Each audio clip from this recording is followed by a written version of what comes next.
Today, I'm going to show you how to buy cryptocurrency using the RedotPay app. You can purchase crypto using credit cards, debit cards, and other supported payment methods. Important notes. This feature is currently available only for Android devices. iOS users cannot use it yet. Supported cryptocurrencies include ETH, USDT, and USDC. Note: UK users cannot purchase USDT. RedotPay cards cannot be used to buy crypto.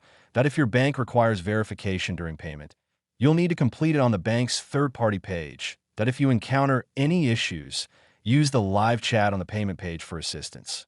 After a successful payment, your crypto usually arrives within 0.5 to 2 hours, so please be patient.